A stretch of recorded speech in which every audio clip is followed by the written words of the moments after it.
PowerPoints folder for this particular unit. Oh, they're probably all in Unit 3. That's where they were hiding. Herpaderp. See, this is Chapter 14.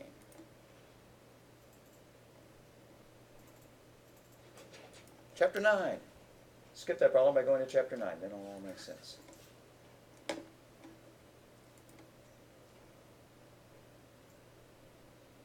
Alrighty, pointers. A pointer is an address to a variable. So far we've been using the variables themselves. But sometimes you want the address of the variable. And this is something that this language gives you, and that Java does not, and that Python does not. In Python and Java, you deal with references, not with pointers. In C++, you get references, but you also get pointers. A reference is a reference to a variable. You can pass it around as though it was the variable, and it is.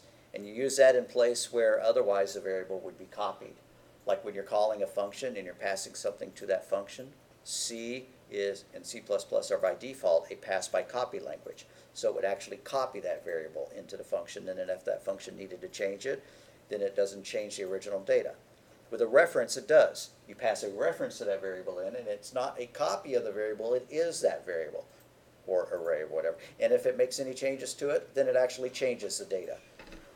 Same with pointers. You can pass a pointer in, and that function can then access the original data. It's the address. So like I live on 123 South Main, and I wanted you to be able to know something about my home. Well, if I didn't have pointers or references, then when I called you with a function, I'd have to give you a copy of my home. That's kind of stupid. Instead, with an address, I write down the address of my home. I write down 123 South Main. I can give it to you, and then you can go out, and then you can do something to my home. TP it, whatever you want.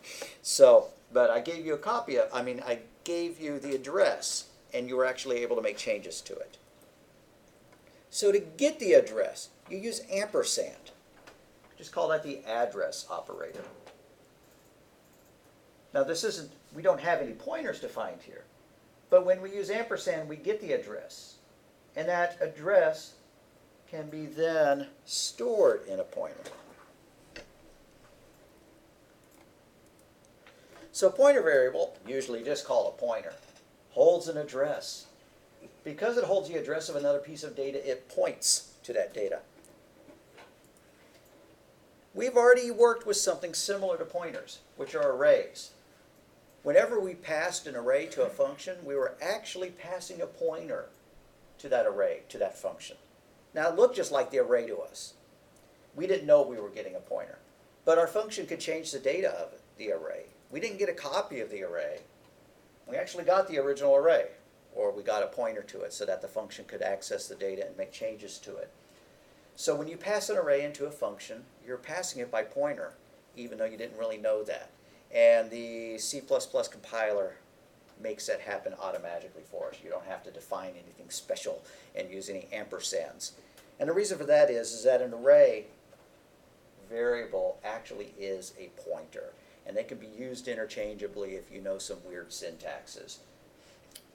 But that, we're not going to show those weird syntaxes. That's kind of besides the point. But say we use a statement to pass the array numbers to the show values function. We've written functions like this, where you're going to print out the contents of an array. So you pass that array in, and you also pass that size in. What's really happening is show values, in this teeny tiny little slide, is the address. And then show values can use that address to step through it.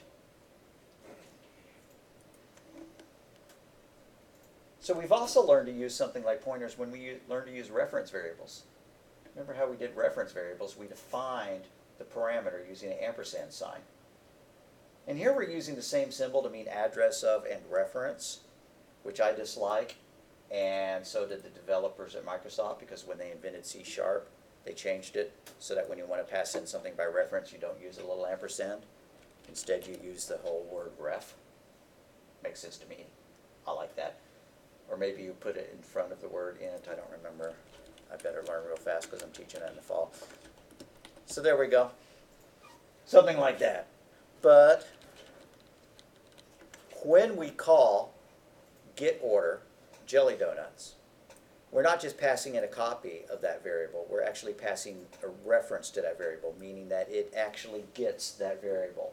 And so when we store something in it, it really is changed. So if we printed out number of donuts here, then whatever the user typed in here would be printed out.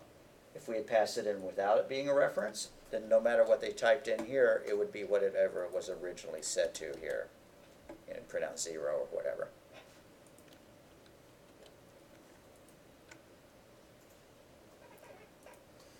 So pointer variables are another way of using a memory address to work with a piece of data. They're more low level than arrays and reference variables. They were put into the C language back in 1970. They considerably predate C++ and references. You are responsible for finding the address that you want to store in the pointer and then correctly using it. And when you start using pointers, you introduce a possibility of writing code that's going to run horrendously and crash all over the place. So it takes a little bit of discipline to get pointers to work correctly. That's why languages like Java and Python have left pointers out. So the way you define a pointer is you give it a data type, you give it a name, but you also use a little asterisk in front of it that says this isn't an int, it's a pointer to an int. Just like this isn't a house, it's a piece of paper with an address to my house. And so you could read it as int pointer can hold the address of an int.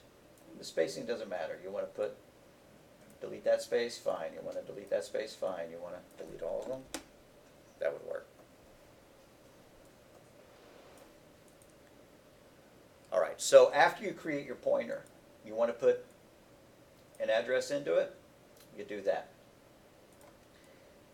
At this point in time, int pointer contains the address. It doesn't contain the value of the num variable. It contains the address, so whatever hexadecimal, byte value in your computer's RAM. Number itself is an int that holds the number 25, but it's sitting out there at that particular address, and that particular address is what's stored in that pointer. So initialize pointer variables with the special value null pointer. And in the past, people just use the word null. In C++ version 2011, the null pointer keyword was introduced to represent the address 0. Before that, people just set it equal to null or 0. I'm not sure what the big deal is, why you wouldn't just use the word null. So here's an example of how you define a pointer variable and initialize it. If you don't initialize it to null, then it just contains whatever random data was already out there. And we've kind of already seen that. We've printed out arrays that weren't initialized or printed out, And so a pointer that hasn't been initialized has some random value in it. And if you tried to write anything to it, you'd be writing to some random place in your computer's memory.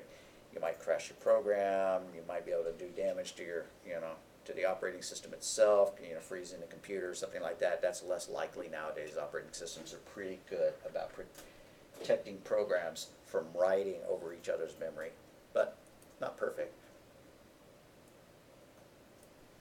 So let's go ahead and create a pointer and play with it. I think we did this one day already, so this hopefully is hammering in something that we've already done, nailing it down. July 25 is my project name. It's also going to happen to be my CPP name when I do add new item.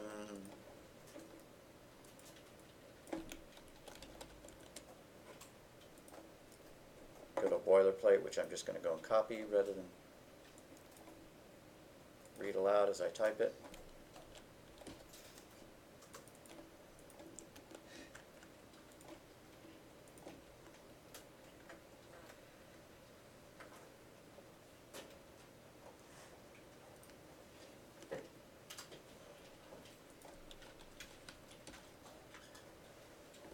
All right. I'm going to make some variables. Double D is equal to 123.456. Integer I, whoops, forgot my semicolon. integer I is equal to 789, semicolon. Now let's make a pointer to each type.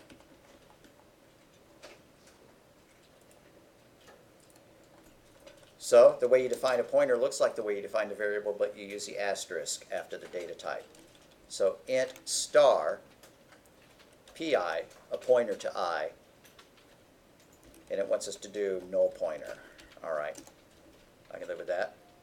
And then double star d is equal to null pointer. But you can't do anything with a null pointer.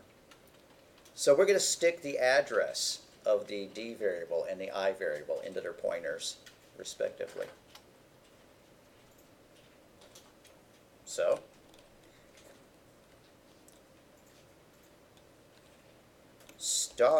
pi is equal to ampersand I. Get the address of I and store it in that pointer. PD, the pointer to double, is equal to ampersand D. Get the address of that double and store it in that pointer. I've done something wrong. Oh, this was supposed to be PD, double star PD. One common nomenclature in the industry is to declare your variables, give them the name of P to indicate that they are a pointer. And that's why I'm doing that. All right, let's print some information out. What we're going to do is we're going to print out 4 bits of information for each one. We're going to print out I, followed by the address of I, followed by, and this is going to be all run together without spaces, so I'm going to have to go back in and add spaces to make this work. Followed by PI, followed by the address of PI. Followed by, lastly, star PI, ENDL.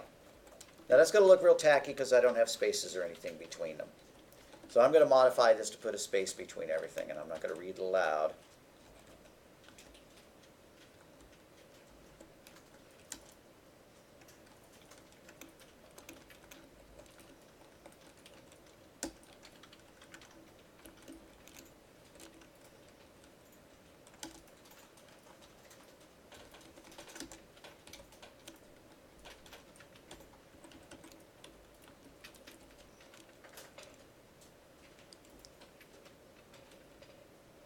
All right.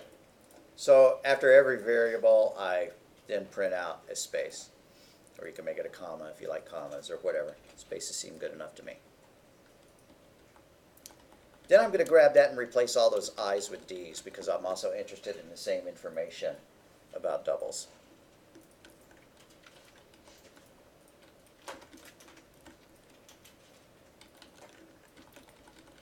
And I'm also going to collapse these down to fewer number of lines so that I can get more stuff on the same page. But you get the idea. So I feel safe in doing this.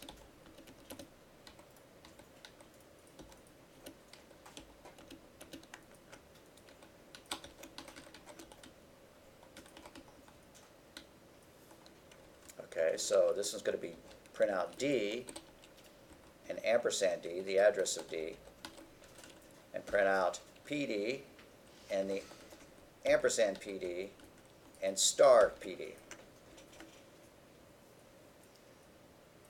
All right, it's possible this is going to work.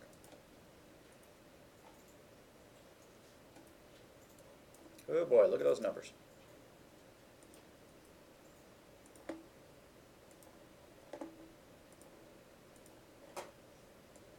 All right, what are we actually seeing here? I'm going to cover up the code and then I'll bring it back if you need additional time for typing. Okay.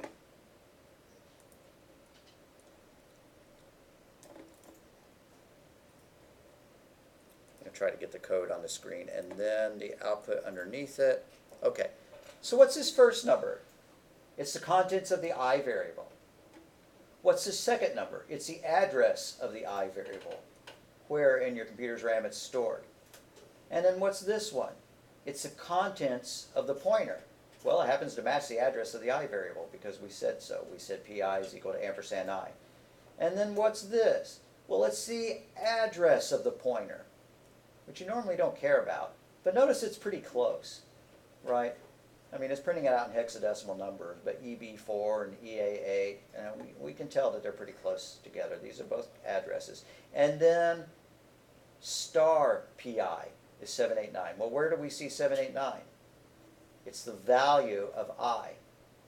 So I is equal to 789, and star PI is equal to 789, meaning that the address pointed to by the pointer contains 789.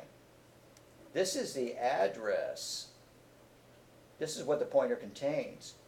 But this is the data that is stored at that address, which we've already seen over here. That's the data that's stored in that address, and that's the address of the variable itself. So when you want to get to the data via a pointer, you use the star. It's got a technical name of dereferencing. I'm not even sure I understand totally why. I'd have to kind of Google that up. But if you become a C++ programmer, you'll hear about dereferencing. Dereferencing your pointer means using the address to get to the original data. Just like when I gave Sparky my home address and went to my house and TP'd it. That was dereferencing my address, using the address to access the original data. And the same thing down here.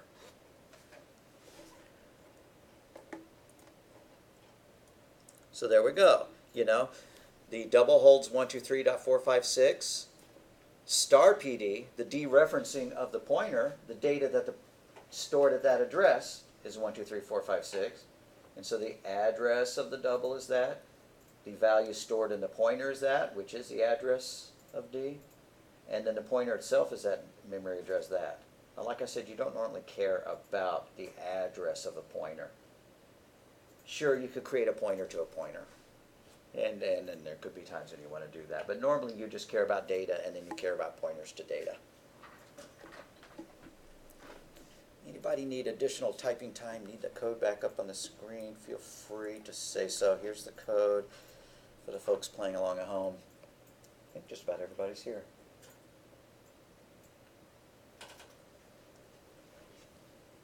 So why do you use pointers? Well, the main reason is so that you can bounce that data around inside functions.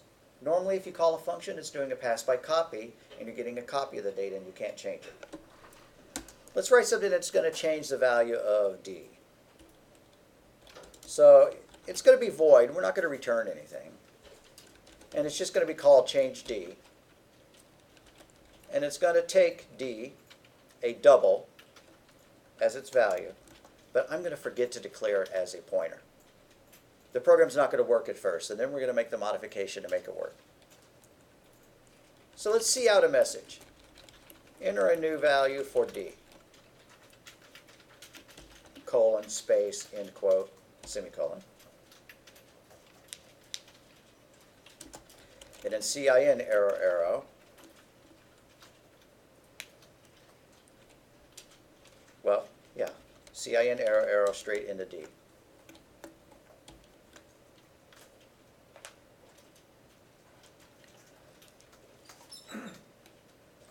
All right, and let's call that function before we print its value out. So down here, underneath where I declare double D, somewhere before where we print it out, doesn't really matter where. Could do it right after we declare it. Change underscore D, parentheses, and then pass D into that function. Now the fact that these variable names are the same is deceptive. This variable could have been called anything. That variable could have been called Superman, as long as we use Superman there, there, and there, right? Because this variable is not the same thing as this.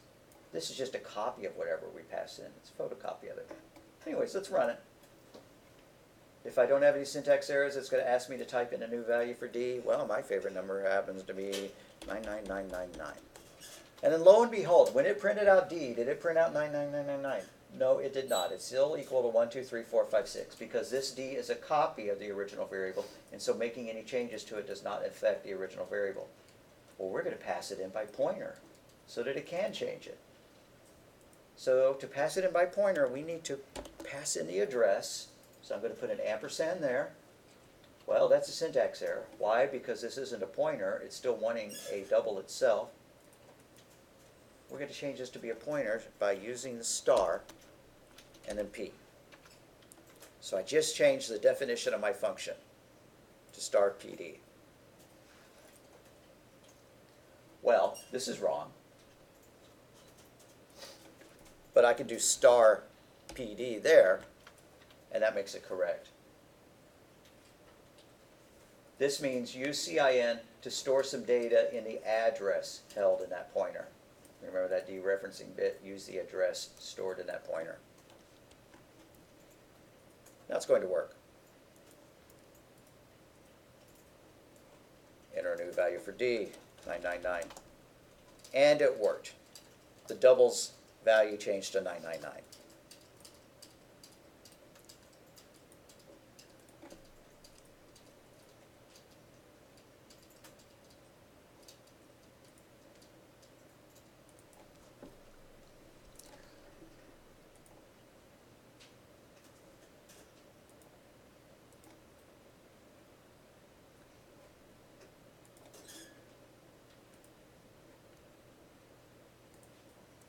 So the in-direction operator, that's what they're calling a star, dereferences the pointer. Notice they don't define dereference. Allows you to access the item that the pointer points to. I hand you my address, you can go to my house. It's dereferencing the pointer. So the relationship between arrays and pointers. I may skip through this kind of fast because I don't feel like demonstrating it too much. I guess I will. So an array name actually is a pointer. So the array name is the starting address of the array. When we do this, when we declare an array and we say int vals square brace equals 457, vals itself is not equal to the data 457. 457 is stored out in RAM somewhere, and vals is a pointer to that 457. So if we printed out vals, we would see some kind of address. It looked very similar to the other addresses we saw. So if we went over here, let's create a new variable, which is just an int, an array of ints. Int AI for array of ints, 3 is equal to, and let's put 3 numbers in it, except use curly braces in this language, unlike Python. 111, comma 222, comma 333. Now I'm going to see out AI, arrow, arrow, ENDL. And it's not going to print out 111.222.333. It's going to print out the memory address of the AI variable.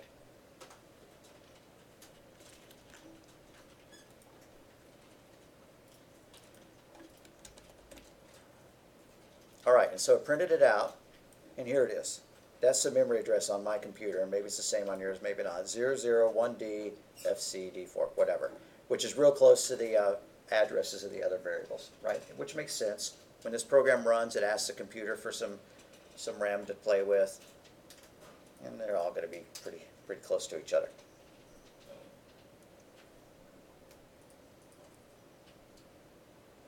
It's interesting, though. It looks like it goes from the bottom up. The first variable has a higher address than the second one, which is a higher address than the third one. So when it ran, this one was actually at the bottom of RAM, this one was in the middle of RAM, and that one was at the top of RAM. I'm sure there's a reason why. The order in which the addresses come does not matter. Now, if we print out, we've seen how to use dereference. Like if we wanted to print out the value of the I variable, but we were using its pointer, we printed out star PI, and that gave us the original data, 1, 2, 3. Well, we're going to do the same thing with our array. Cout, arrow, arrow, star AI, arrow, arrow, ENDL. Now that is certainly not how we referenced the array in the past. How did we reference the array in the past? We used the square braces.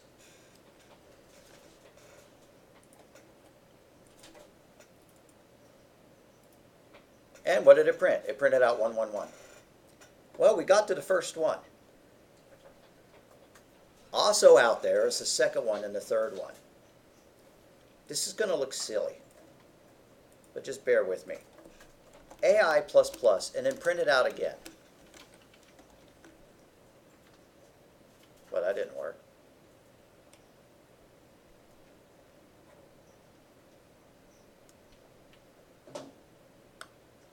Okay, C++ is more particular than C is about it.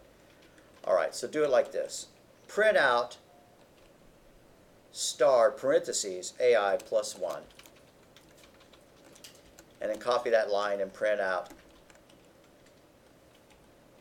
star parentheses AI plus 2.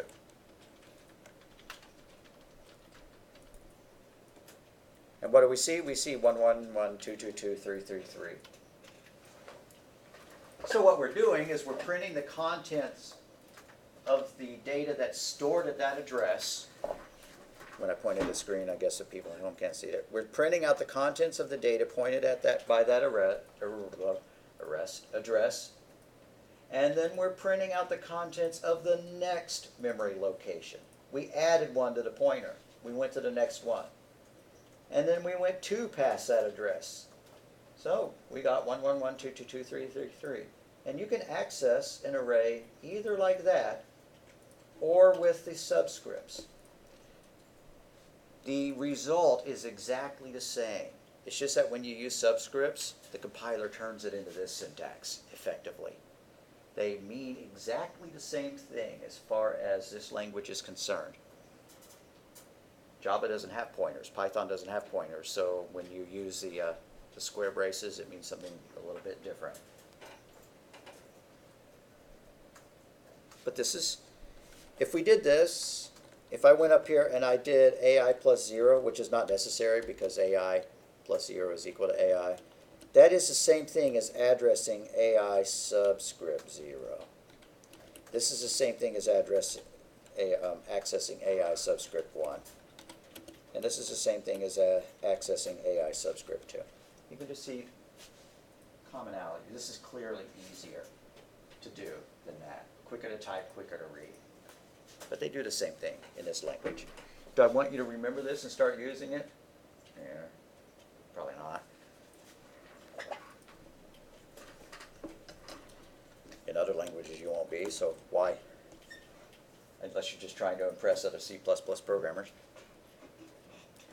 Are we good or okay? I just have a question. Yes, sir. So the star has 2 different functions depending on its context, right? It does. It has 2 different meanings. Does a star have 2 different functions? It does. It's one of those operators that means different things in different places, and I don't like that, honestly. I wish that they used something else to mean pointer. I'm not sure what. I guess they kind of ran out of symbols. But to declare a pointer, it sure would be nice if we did something where it did not look like a multiplication symbol.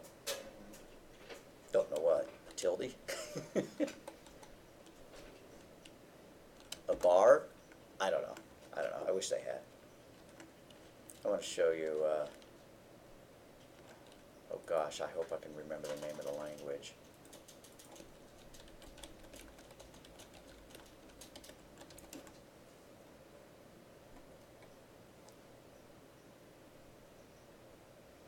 I'm not going to be able to remember it. Okay, but anyways, the Space Cadet keyboard. Not Cadet. Cadet keyboard. If I can get a good picture of this, if I can get it zoomed in.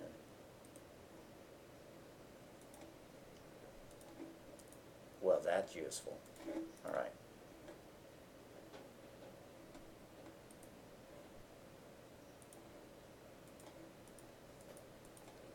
Oh, come on.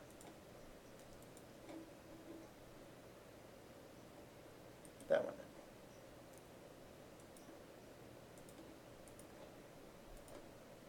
Rage face.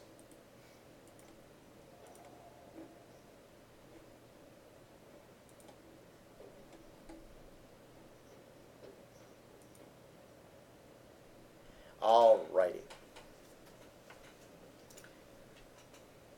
You may be used to the idea that of maybe the control key, where if you press Control F, it meant something else. than if you just press F. And if you press Alt, it means something else than if you just press, you know, that letter by itself. So this thing has not only Control and Alt. It's not a good picture, it doesn't show them all. It's got something called meta and super and hyper and Greek and top. That's so many different symbols per key that they can't even put them all on there. But we see three. You know, we see this character and then something written on that keycap. And that character and that character and something written on the keycap. I don't know why they have 8 different versions. Well, it looks like 7. 6 if you don't count shift. But they're only showing 3 different versions here. But each key can support up to 6 different symbols on it. And in the 60s, somebody made a programming language where you didn't use keywords. Instead, you used symbols. Weird little symbols like this. Each different keyword was a weird little symbol. Now, you had to have a special keyboard like this to even program it. And can you imagine getting a printout of something that was just all symbols rather than words? No. I don't know why that person thought that was a good idea. But Trying to sell keyboards? yeah, I guess so. They wanted to invent a light bulb that only fits in one lamp and then make $1 million selling that lamp. Okay, so normally it's the other way. You invent the lamp and then you make $1 million selling the light bulbs. But anyways, so, gosh, how did I get off on that? I don't know.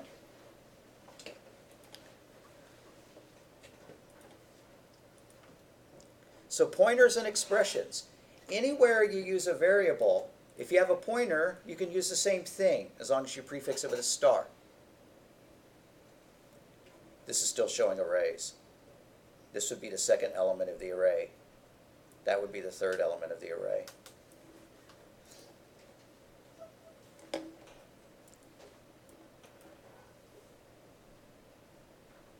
So no bounds checking is performed on array access, whether you use an array name or a pointer.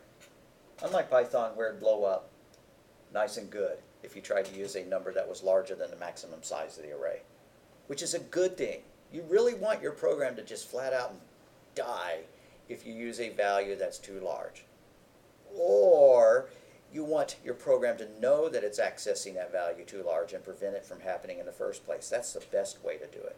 But if you're not going to do that, you want it to die rather than just have a hidden error that you don't know how it's going to behave.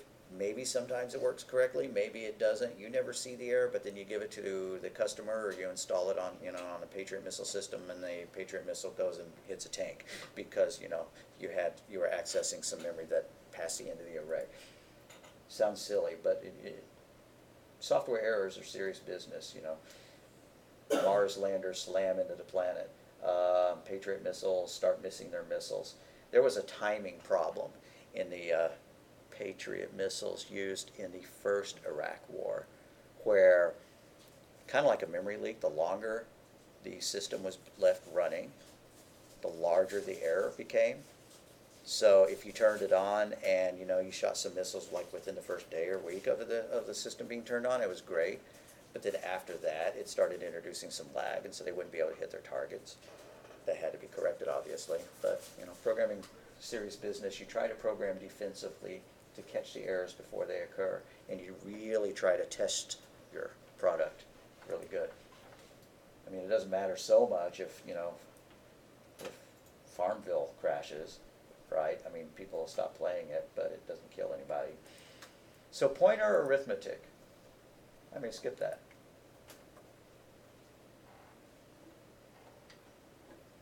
Once you create a pointer, you can add one to it. Now I swear I just tried that, right? You saw me do that and it didn't work. So I'm kind of disgruntled about that. I'm not going to look at that slide anymore. Initializing pointers. You can initialize them at definition time. You don't have to mix them. You don't have to wait. You don't have to do this. You don't have to say, oh, well, this is going to be a null pointer, and then I'm going to address it. If you already have your variable, you could initialize it right away. You could just say that PI points or contains the address of the I variable. Why use this null pointer reference? To prevent yourself, to make the program stop running if you ever used it when it didn't contain good data. Like I said, you'd rather your program crash when it does something bad, at least during the development stage, rather than run with a silent error. So PD it points to 0. So if I do this, if I try to change the value, the data at the address, well, the address is 0. So this should blow up. This should not work. We're going to get an error, I hope. It should flat out tell me real fast, after I type something in, boom, unhandled exception. Access writing location 0. Well, that's what null means, is 0. So our program tried to write to the first byte of the computer. And Microsoft Visual Studio caught it. If Microsoft Visual Studio hadn't caught it, then the operating system would. I'm going to hit break, and then I'm going to hit stop, the little red symbol. But I'm going to compile it for release mode. And now Visual Studio is not going to catch the error, but the operating system hopefully will. So I'm going to flip this down where it says debug. I'm going to compile it for release mode. It's going to make an executable with all the debug information stripped out of it. And if you ever send somebody software, that's what you're going to do. You don't want to. The size of a debug executable is considerably larger than a release executable. And the debug executable contains all the information that helps the debugger step through it and catch errors like that. But it also gives a lot of information away about the program. And so if somebody's trying to figure out how your program works and your proprietary algorithms work and stuff like that, to decompile it so that they can figure out, and write their own clone of your program, you don't want all that debug information in it. That's one way that viruses are figured out, is sometimes people compile a virus and leave the debug information, and it makes the job for the researchers far easier. Okay, so build, rebuild solution. I've compiled it for release mode. Where it says debug, I'm going to do start without debugging. Enter a new value for D. And whoa, okay, there we go. Windows caught the error. It's pretty vague. A problem caused the program to stop working correctly. Please close the program. Yeah, we've seen that kind of error in the real world. It's better than doing what programs used to do, which is give you just a blue screen, right? You tried to write to something that's invalid. Windows didn't know what to do with it. You just threw up the blue screen and you had to, that's like in the days of Windows 3 or Windows 95. Okay, before memory protection in the operating system was built into the operating system. I'm going to get back out of release mode, back into debug, and I'm going to release this. I'm going to fix that because that was an error. That's why you set things equal to a null pointer. Because otherwise it's just got some random value in it. And the operating system may not catch when you write to that memory address of whatever the random value is. So you can initialize your pointers if you happen to already have the data ready that you can get the address from. Now if we had created them in the opposite order, right, if we didn't have I already created, then we couldn't do that. Where'd my D go? Oh, it's right there. Okay.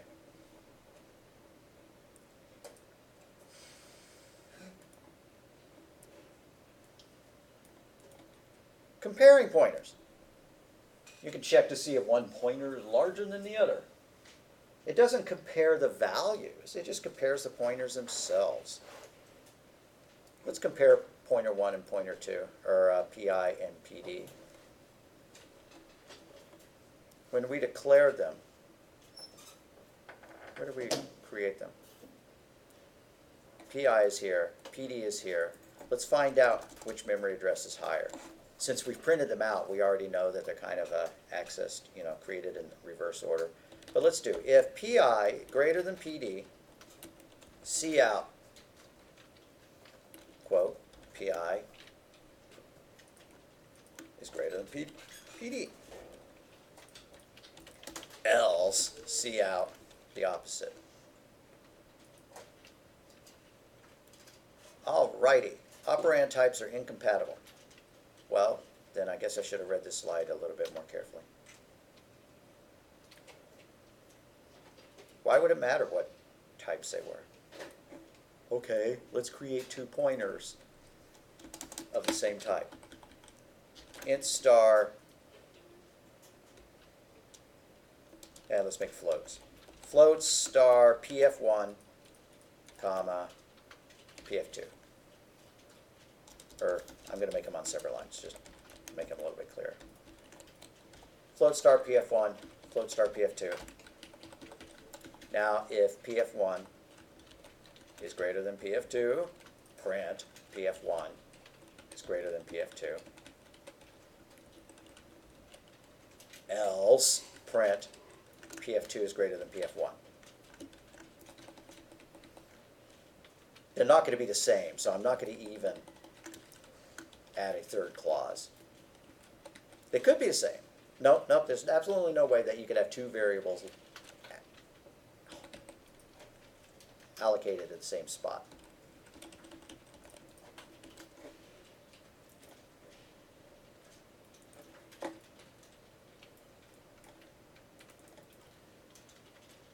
Alrighty, I'm going to forget this.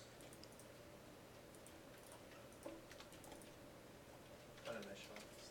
They are uninitialized. Okay, so flow f1, comma f2. pf1 equals the address of f1. pf2 equals the address of f2. Now let's find out. Please work this time, otherwise I'm just going to skip this. Okay, and pf1 is greater than pf2, meaning that pf1 is stored at a higher memory address than pf2. Like I said, inverse. The variables that you create first are at the bottom of memory, and the variables you create last are at the top of memory. Just a quirk of the way the compiler works. I don't know if that is defined or not. I don't know if the C specification says your compiler must assign variables in the opposite order in which they're declared.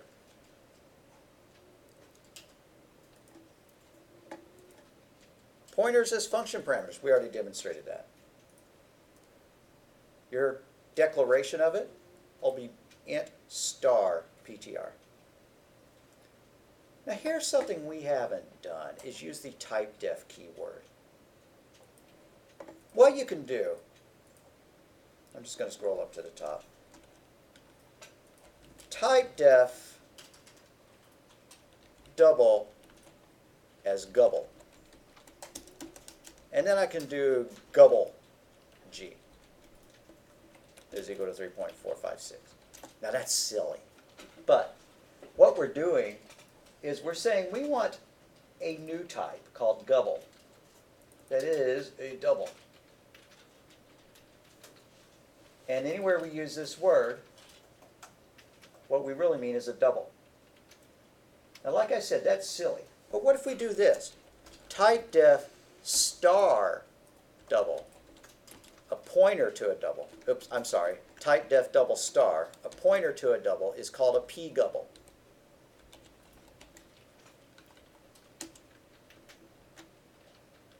And so p-gubble, pg, is equal to the address of g. You'll see some people who like to declare their pointer types with a typedef.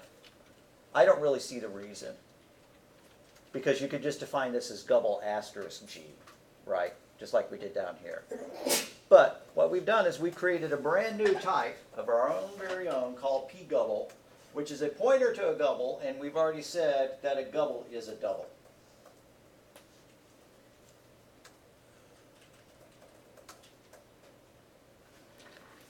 Let's see if we can get one more example going. I'm going to type something, and if it doesn't work the first time, then I'm going to blow it off.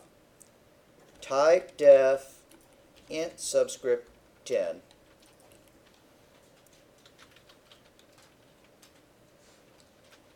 array of 10 ints. Yeah, that didn't work. I really wanted it to work, though. Let me go and find it. Then it'll be a... Let's see.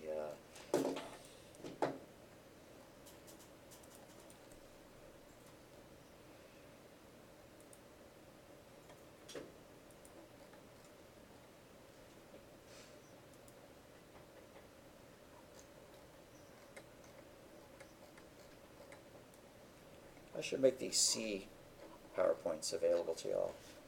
Download them before the semester's done in case you want to read about C. C was a precursor to C++, and it has a considerably different psychology behind it. It's much more primitive, which can be a good thing. The Linux operating system is written in C rather than C++ because it's easier to debug and to prove that it's working. C++, once you start throwing classes and objects and stuff like that, you can make programs that are easier to develop but harder to prove that they're fail-safe.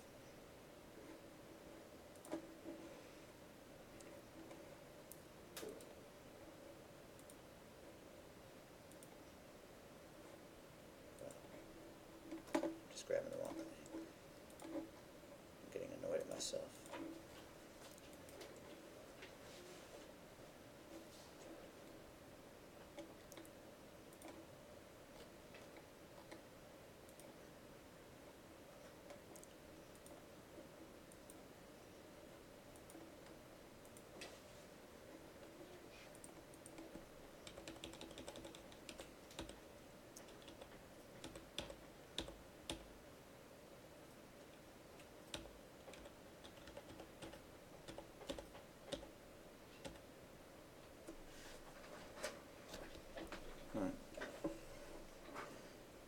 I had the syntax close.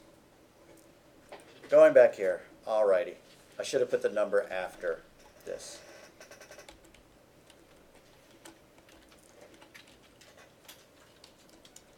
And just like always, I should declare the size of the array in its own variable. Const int a size equals 10. And I'm going to change this to a size. And hope that that compiles. Yeah, it does. Okay, so when I want to create an array of 10 elements, I can just do this. A10I, nums. It is now an array of 10 ints. B10I, nums. We have another array of 10 ints. Now why? No, that's wrong. A10I, nums2. Now we have two arrays, nums1 and nums2. They're both arrays of 10 ints. We declare them in a very concise fashion. Now, why would you want to do that? Because if you were passing this data around, like to functions, I'm going to grab this type def and I'm going to go and put it above main. I'm going to cut it, paste it here, and write some kind of function called print array, I guess. Print array. Well, I better move a size as well. All right, so I moved both of those variables, the constant and the variable that depends on that constant. And so I'm going to take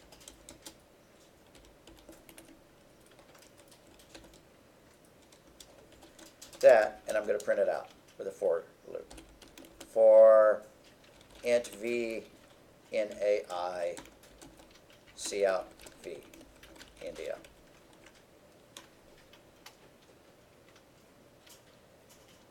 Except the word in is C#, not C++. I need to replace that word in with a colon. Oh, and you're just going to give me all sorts of grief. Range-based. Okay, fine. Going to delete the for loop. For, parentheses, int I equals 0. I is less than a size. I++. Cout.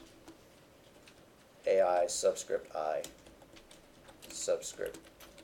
Then E and DL. I forgot the first pair of arrows. There we go, like that. So when I declare my array down here,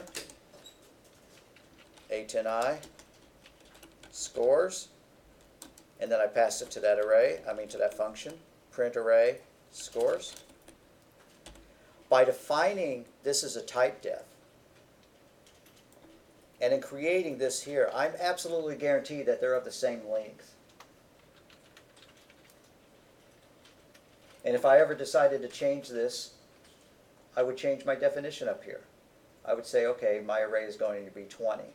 And now I know inside print array that it's always going to be 20 elements, and then when I create my data to pass to it, it's also going to be 20 elements. So type def can give you more rigorous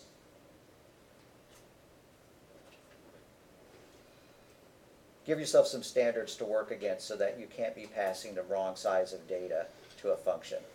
Why do you care? Well, if you're writing your own code, you understand that your array is supposed to be 10 elements. But when you're working in a large team, then the more strict you can make your code definitions, the less likely it is that somebody else is going to be able to come along and mess it up when they start adding on to it. All right, well, that was a slightly odd detour.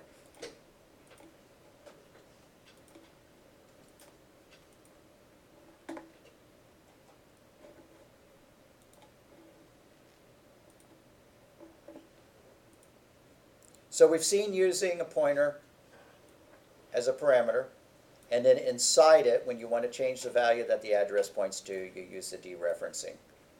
You use the star. Here's a function called swap. You want to swap two numbers? You do swap ampersand num1, ampersand num2. Why do we have to use the ampersands? Because this needs the addresses of those variables. If we just pass the variables in themselves, we've already established that when you pass copies of the variables, changes to them do not modify the original data. We want to modify the original data. We want to swap those values. So we used pointers, and we used addresses to feed those pointers. And then down in here, when we were ready to swap the data, we created a temporary variable. We stored the content of one of them in a temporary variable, and we used that. Why do you do that? Because you just have to have a third place to store your data, right? If you have two values, two things in your hands, and you need to swap them, you can't just do that. You can't just kind of sneakily do that. Computers do things one at a time, so you need a temporary place. I can put that one there. I can put that one there. Then I can pick that one up. So we used a temporary variable for that.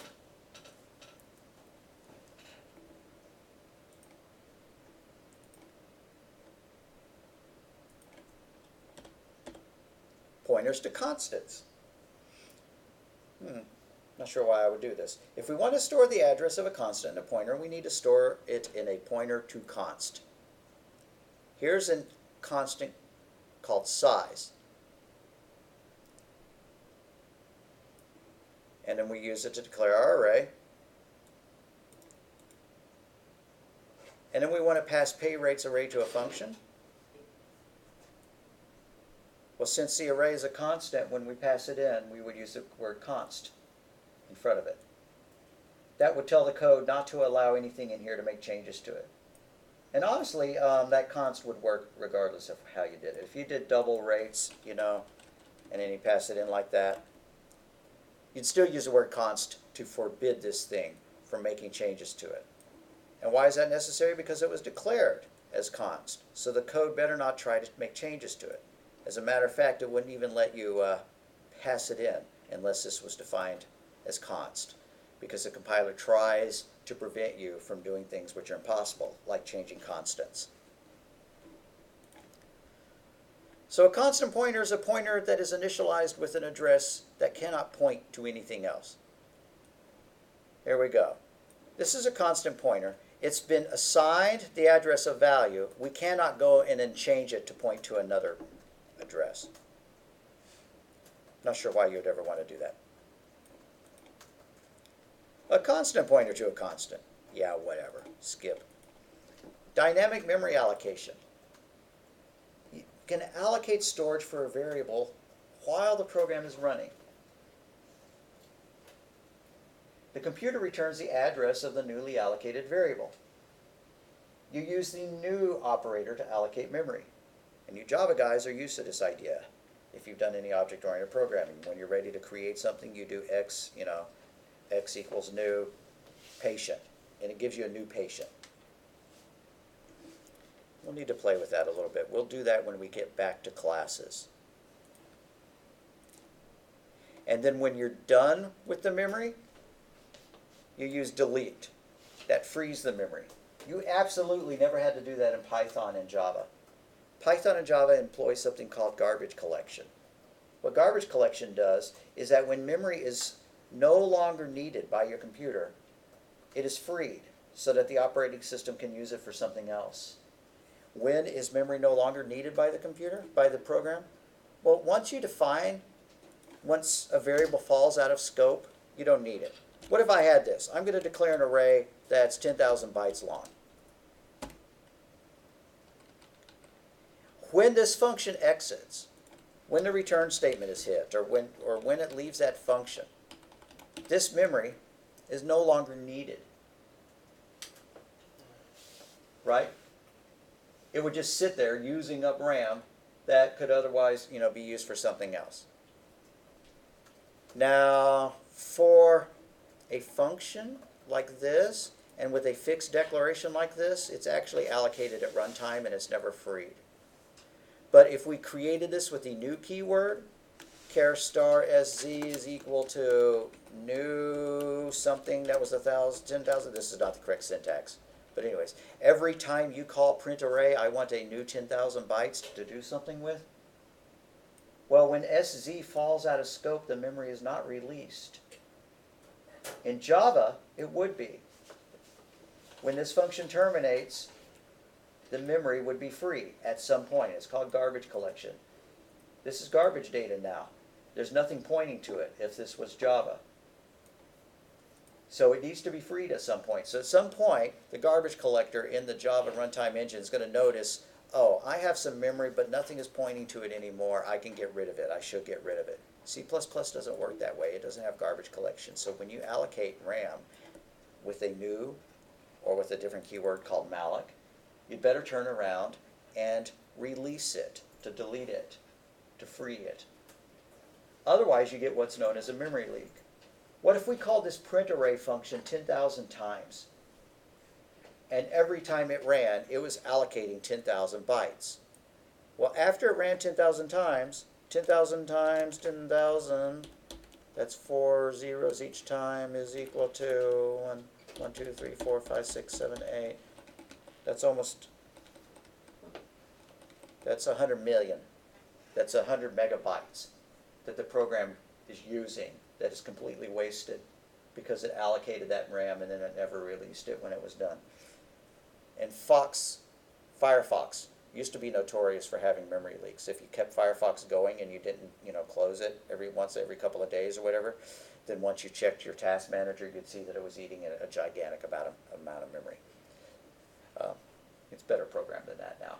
But in general, if your application has a memory leak, it's not a good thing because the longer it runs, the more RAM it allocates and never frees, and eventually it runs out, or could, right? Nowadays, computers have a dramatic amount of RAM, and also the operating systems use what's known as virtual memory, meaning that they can give your program more RAM than what's actually installed on the machine. But still, you don't want your Photoshop program sitting there using up 7 gigabytes of RAM when yesterday it only had 1 gigabyte of RAM that it was using, and then your other programs are going to run that much more slowly or whatever because that RAM has been wasted.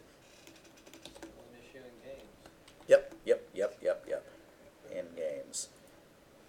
Games are complex beasts. They're probably the most complex pieces of software being written nowadays. When you have teams of 100 programmers working on for 2 years to make. Well, I can't say the most complex. Windows, and the operating systems are probably the most complex, but games are up there. Okay, the big games. We're not going to do any dynamic memory allocation at this point. We'll probably get back to it. Returning pointers from functions. You could return a point, just like you could return anything else from a function, you could return a pointer from it as well. I don't see any point to elaborate on that. Whenever you set up the function, do you have to set it up as a pointer, or can you just set it up as whatever the pointer is pointing to? You could set up a pointer to a function, but usually what you do is, I guess we better pop that slide back up.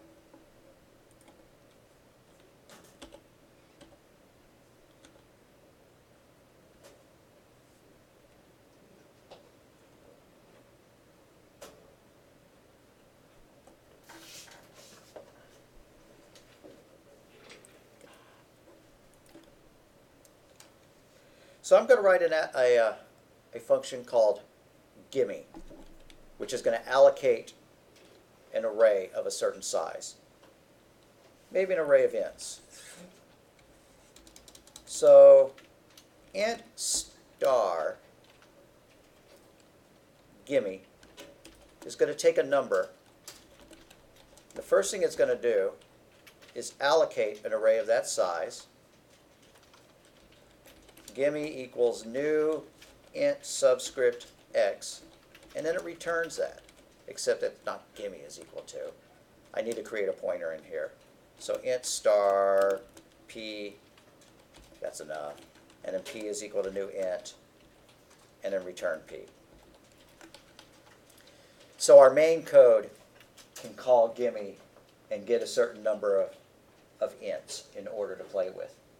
Now something had better later on go and delete that RAM that has been allocated so that we don't have a memory leak. But just like anything else, we were able to return a pointer. And so down in main or in some other function, void test, and then we wanted to play with that array, star p array, or how about just star array? Yeah, star int star array equals gimme, and make me an array that's 9,000 bytes long. Then I could do something with it.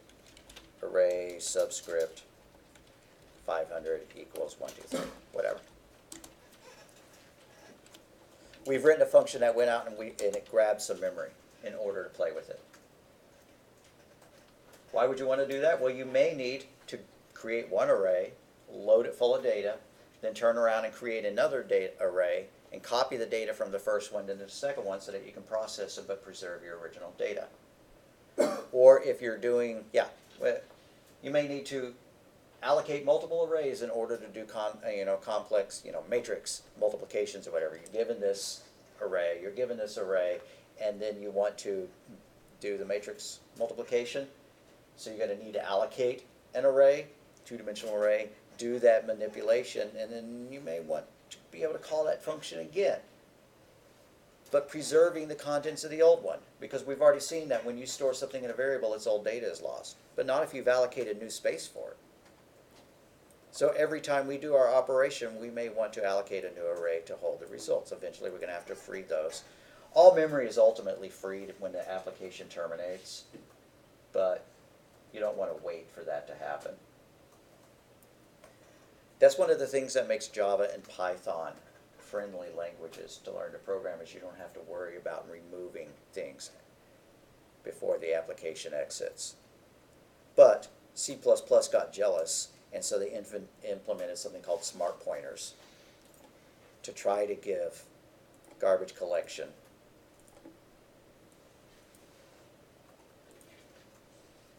in C++ as well, using smart pointers to avoid memory leak. So as of 2011, you can use smart pointers to dynamically allocate memory and not worry about deleting it when you're done. There are 3 types of smart pointers: unique pointers, shared pointers, and weak pointers. And notice that they don't explain what those are. You have to include the memory header file. And in the book, we talk about unique pointer. So what we do is we say, I have a unique pointer to an int. The name of that pointer is PTR, and I want it to point to some new RAM, like that.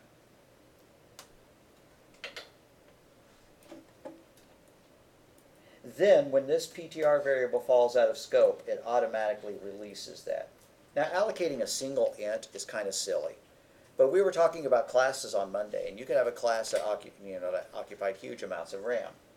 And so it's nice if that object cleans itself up when that variable falls out of scope.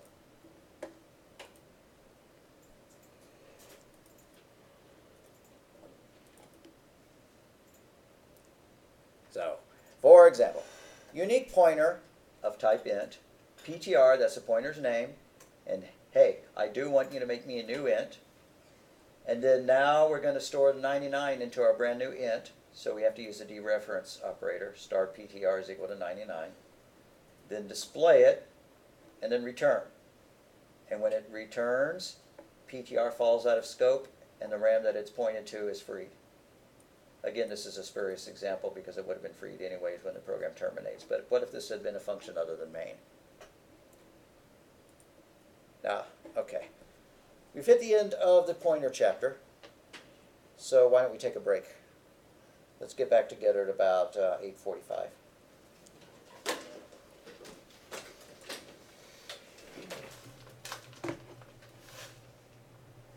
going to become a pro C++ programmer, you will learn a lot more about memory management. And just remember that as of this century, this decade, there are something called smart pointers, which makes C++ behave a lot more like Java and Python and other more modern languages to do garbage collection to help eliminate memory leaks. Since I haven't done professional C++ programming since the invention of smart pointers, I don't know if there's some kind of stigma or if everybody jumped on them or whatever.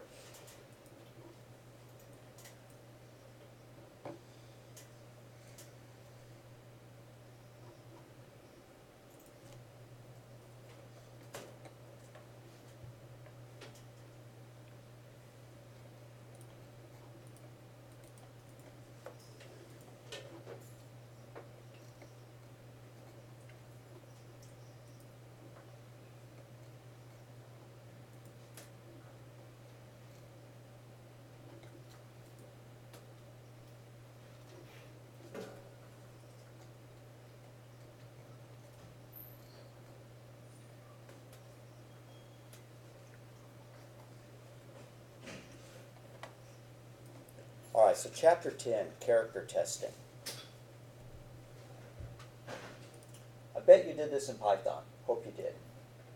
Did you ever take some data and then you check to make sure it was a letter, or if it was a number, or if it was punctuation, or if it was uppercase, or if it was lowercase? Maybe you wrote a program that took a possible password and validated it to make sure it was 8 characters long and it had both uppercase letters and lowercase letters and things like that.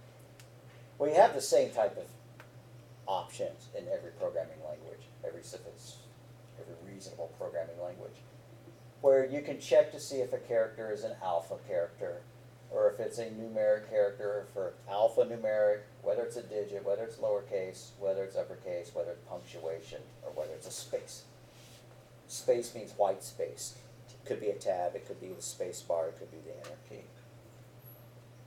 So why don't we just play with that itty bit? We're not going to lecture on the whole chapter. But I do want to see an example of that. All we're going to do is declare a string and then we're going to check it to see what each character in it is in it, whether the character is uppercase or lowercase or whatever.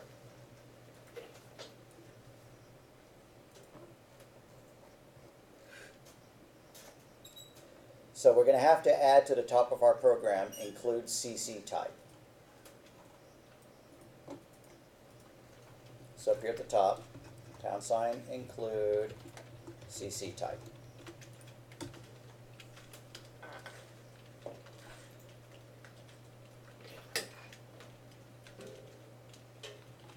And we're going to write a function that takes an array of characters and checks every character for its value, tells you whether it's an uppercase letter or a lowercase letter or whatever. And why don't we call it void, and we're going to call it check char. And it's going to take an array of characters. I can't think of a real good name of it, and I'm just going to call it S. And it's also going to take a size so that we know how long the string is. So int size. Now we just need an itty-bitty little for loop. For int I equals 0, I less than size, I plus plus. For parentheses, int I is equal to 0, I is less than size, I plus plus.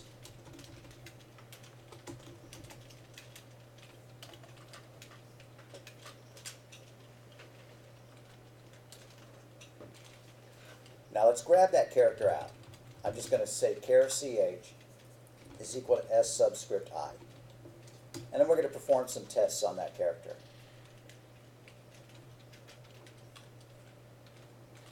Look back over here and make absolutely sure I get the correct syntax.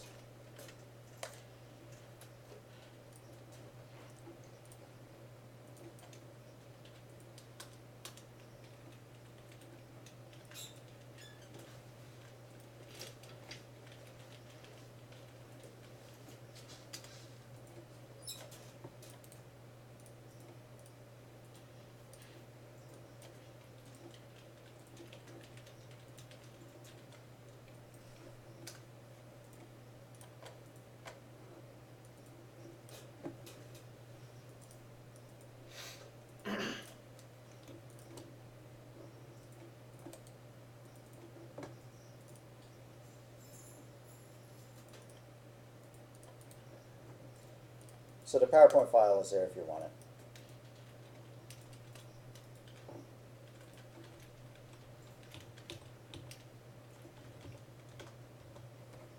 Alrighty.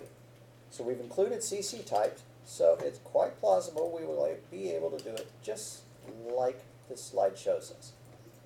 We get a character and then we check is alpha parentheses and do the character. So if is upper parentheses S, excuse me, CH,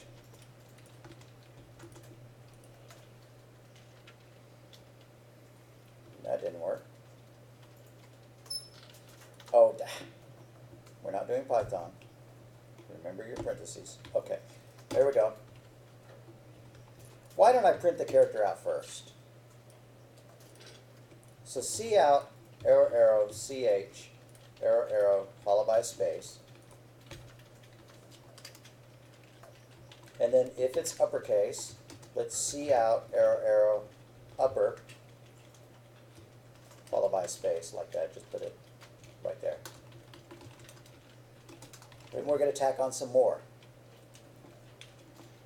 If parentheses is lower, parentheses CH, we could probably just do some judicious cut and pasting here. Then C out, arrow, arrow, lower. I'm going to take these braces out. They're eating up space. I'm going to go so far as to arrange it like this.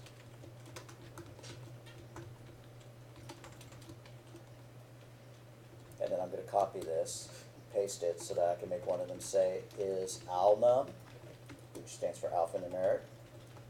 So if alnum, print alnum. The next one's going to be digit. So I copied it, I've pasted it, and if is digit, C out digit.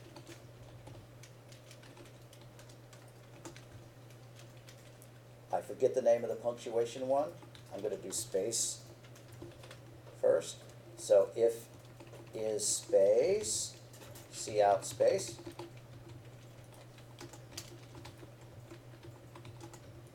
And then lastly, if, I do have to toggle back over, see how to do the punctuation.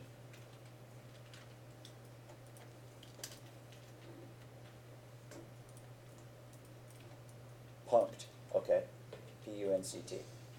If is punct, C out, punct. And one more. It makes a distinction between printable or non-printable. So I'm going to do if is print, then print out print.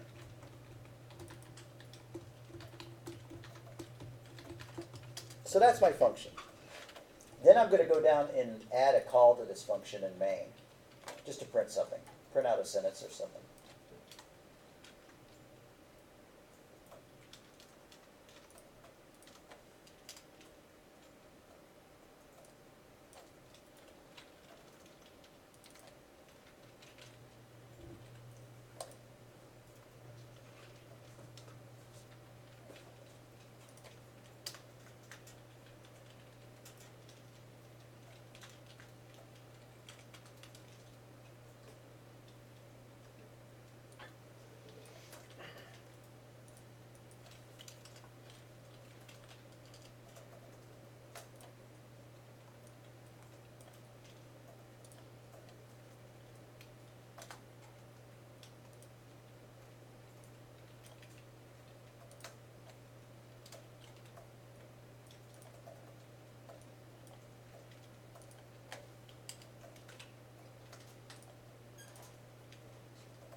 Sorry, I'm checking something without wiping the code off.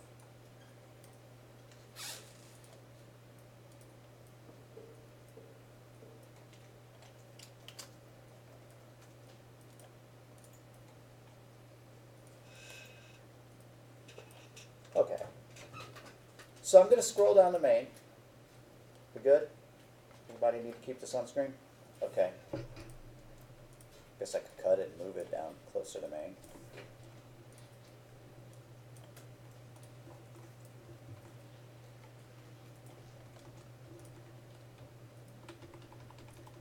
And so what did I call it? I called it check care. So check care, a string like, I don't know, hello there, like that. And then I'm going to pass in the length of the string. I'm just going to count it out. 1, 2, 3, 4, 5, 6, 7, 8, 9, 10, 11, 12. But I'm actually going to pass in 13. Which sounds weird, but when you define a string like that without calling it a string variable, without using the word string, it's actually a character array. And the array that is allocated for it behind the scenes is equal to the length of the stuff between the quotes plus one more for the null terminator. So since that is 12 characters in front of us, it's actually 13. The array is 13. All right, and then to stop from seeing all the rest of it, I'm going to just tack on a system pause.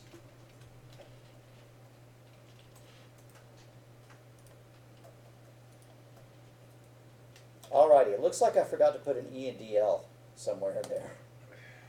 So, after this big if statement, or all these if statements, do a cout E and DL. Inside our for loop, not after it.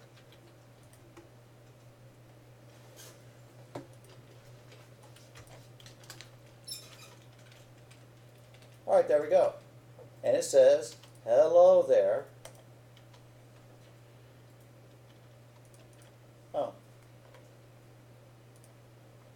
I didn't get my my null at the end. How many characters is this? 1, 2, 3, 4, 5, 6, 7, 8, 9, 10, 11, 12. And didn't I say 13? Well, what happens if I put 14 in here? Well, I'm not going to spend too much time worrying about the null terminator, but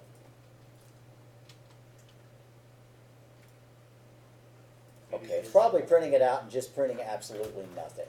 And the reason why is it's not a printable character. So we should add a else. And we should be printing out the ASCII value of the character.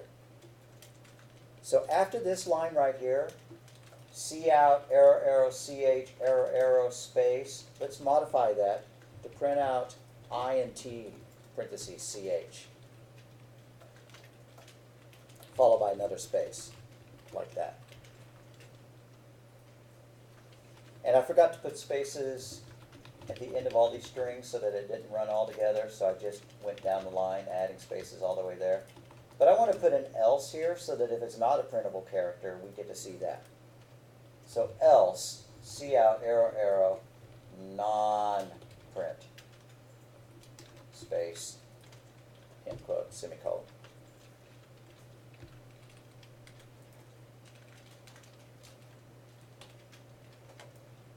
I'm going to go back and modify my thing back to the original value, 13. I only want to see the first null character. So I just changed that.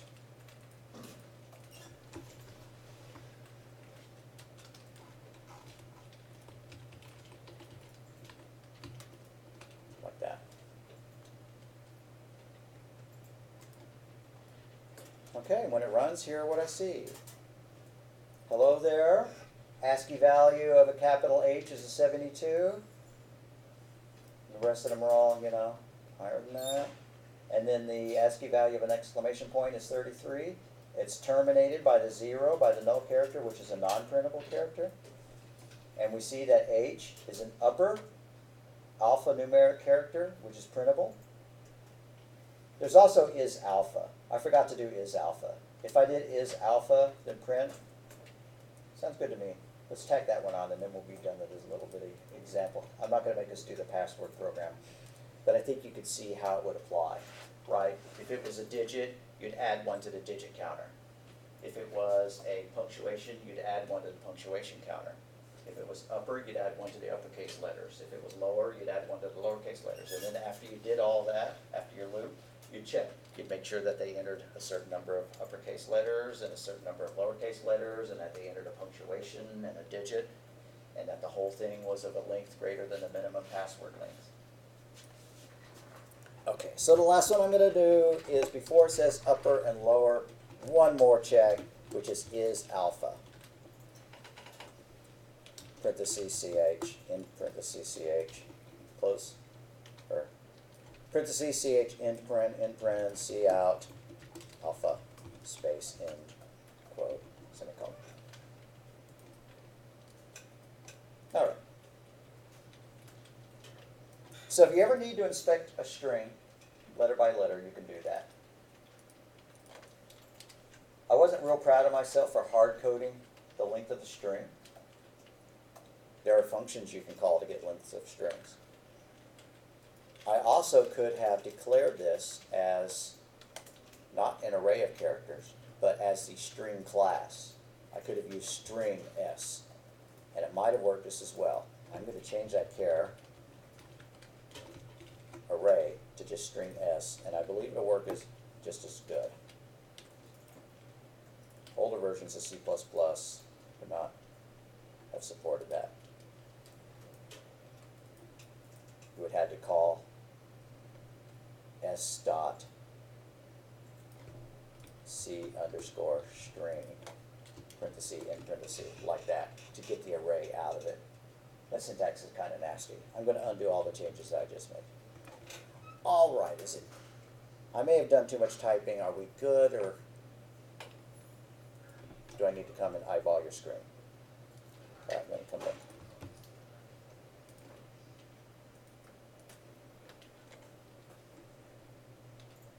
Okay, so that's enough about the string functions.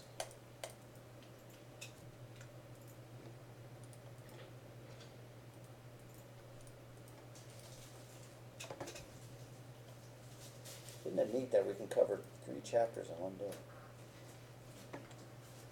The weird thing about programming is that once you get a lot of the concepts down, some of them are a lot easier to understand past that point. Okay.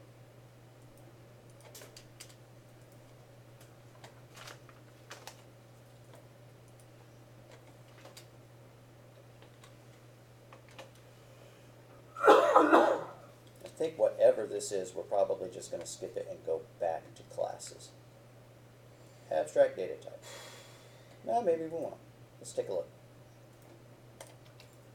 But I would like to cover classes again since you had homework on classes. So I don't want to talk too much about this. Okay, so abstract data type. An abstract data type, we've been dealing with, I don't know, non-abstract data types, ints, floats, doubles, strings. But a data type specifies the values that can be stored and the operations that can be done on the values. And an abstract data type means that you could declare it to hold different types of data. We could write a car class that contained the manufacturer of the car and the model of the car and the number of miles driven and stuff like that. So the user of an abstract data type does not need to know the implementation of the data type, how the data is stored. So the abstract data type is created by programmers for programmers. It's not like the user has any idea of how the data is stored internally. And if you do a good abstract data type, then even other programmers won't necessarily need to know. The string class is an abstract data type. We don't know a darn thing about how that string is stored internally. We just know that we can say string s equals, something and end something, and magically we have a string.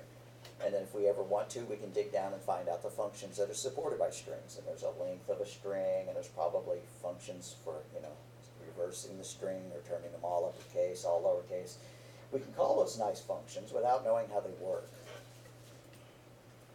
So abstraction, that's the idea behind abstraction, is that we allow somebody, either ourselves or another programmer, to ignore the details. We can provide them with a data type or with a program that they can take a bird's eye view of it, they can see how to call your functions and how to declare the data, but they don't need the internals about how the data is stored and how it all works inside. I don't know how the string class works, I don't know how it's allocated, and I don't care. So the data type defines the values that can be stored in the variable and the operations that can be performed on it.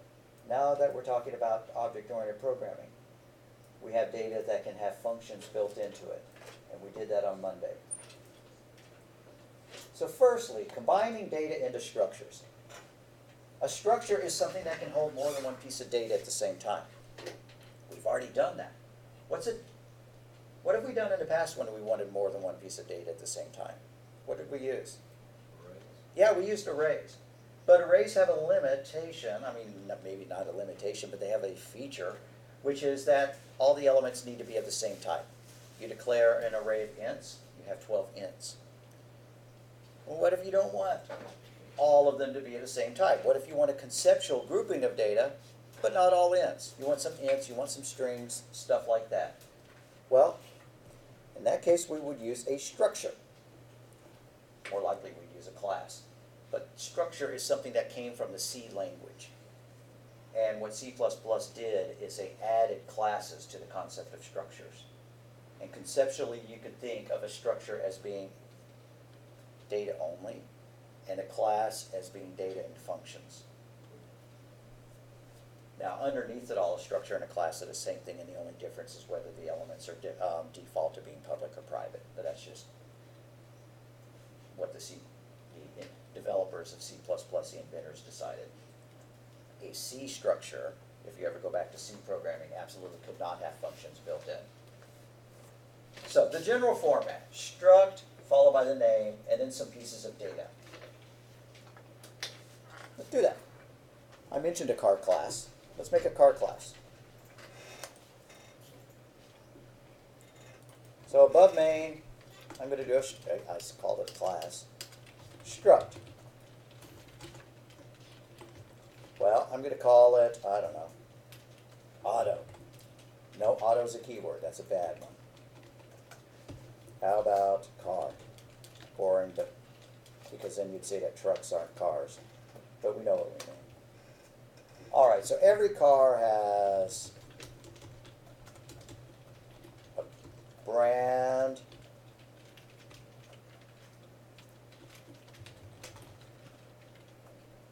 how about model?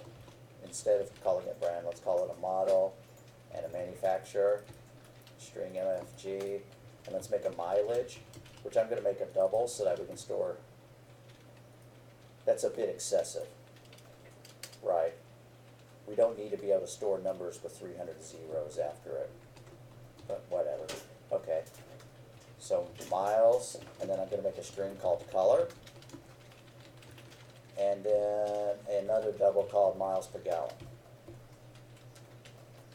Oh, and date, the date that the car was created. We could make that a string, we could make that an int. Int year, like that. Now that's almost too much information for our example. Maybe I don't want that much.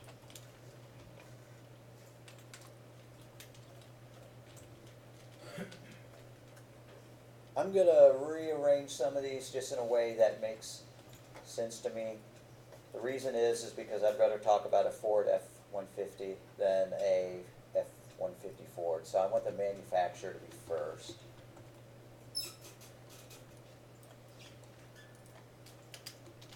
And I'm going to delete miles per gallon, and having 5 variables in our structure is enough, I think.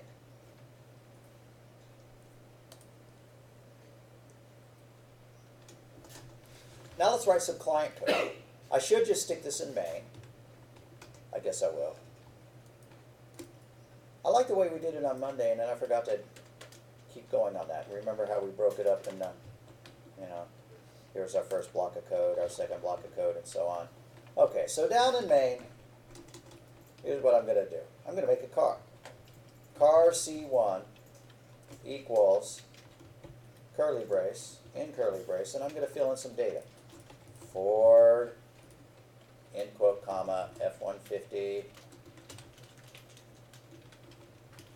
with 32,000 miles on it, except that's a number, so I need to remove the quotes. It's blue, and this one was made in 2016.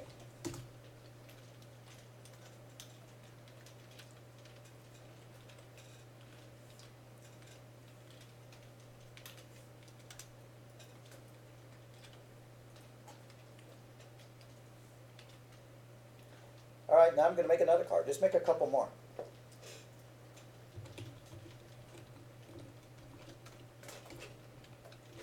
Chevy, Impala, whatever. Make up your own cars. 99,999 miles. It's white. Made in 1997.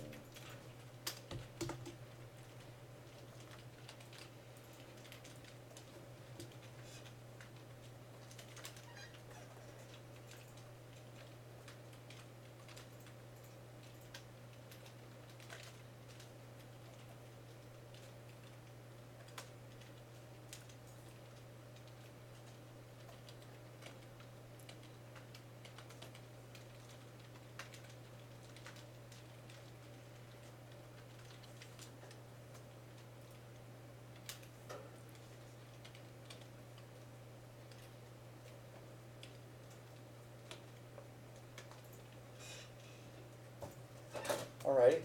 How about one more? Just for me. Car C3 is equal to Honda Civic. And some information about that Honda Civic.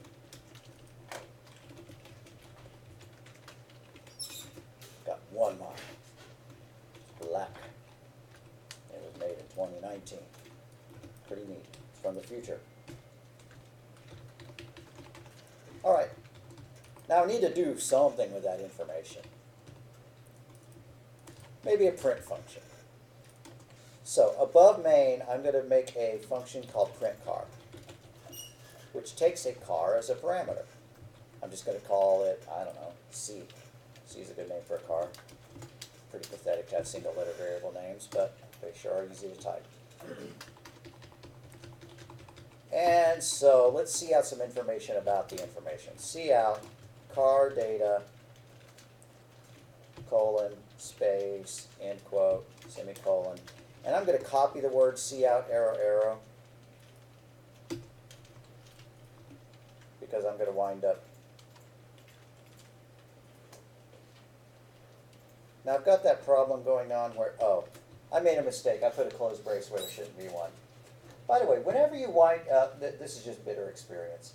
If you ever get in a situation where Visual Studio is telling you that every C out is an error, it's just because you have too many closing braces somewhere.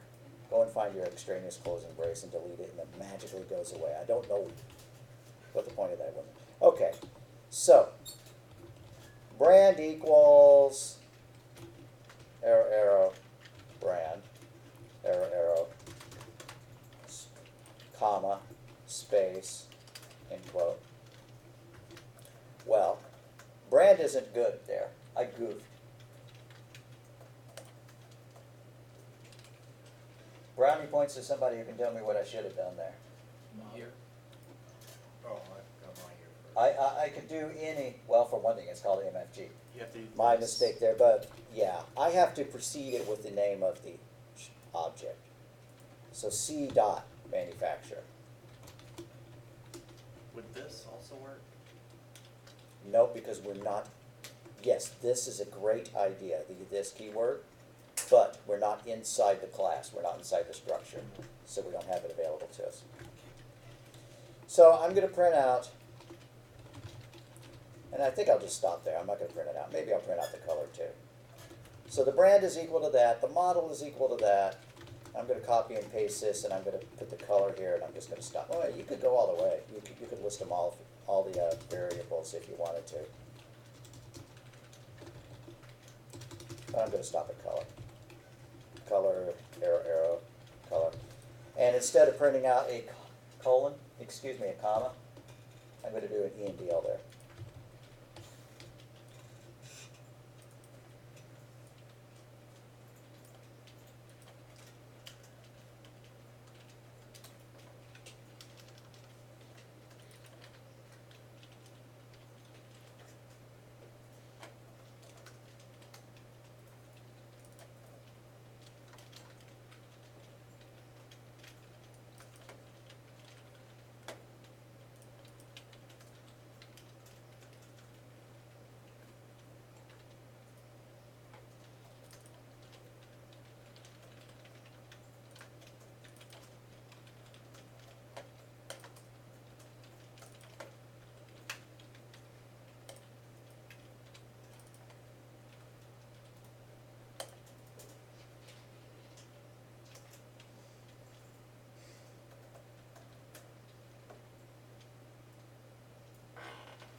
Alrighty.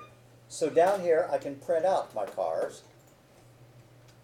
So I'm going to do print car, print the CC1, print car, C2, print car, C3.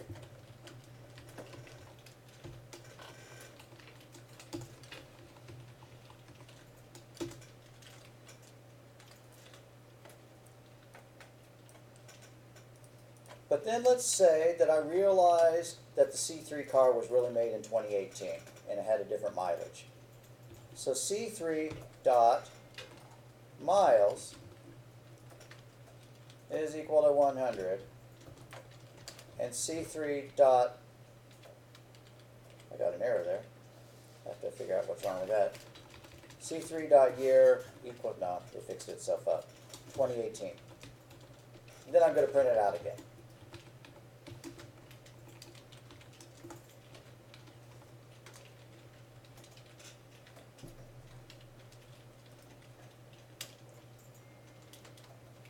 And there we go. There's our cars. The Ford 150 is blue, the Chevy Impala is white, the Honda Civic is black, and the Honda Civic is black.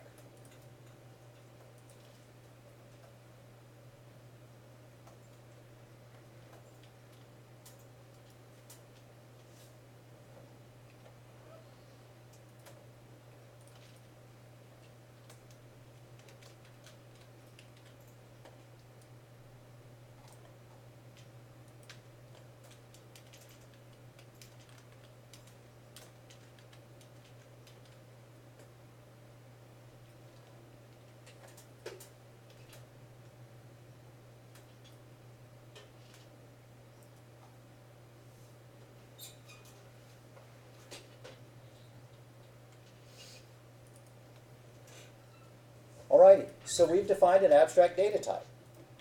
It does not have any built-in functions. It does not have any methods. But that's okay.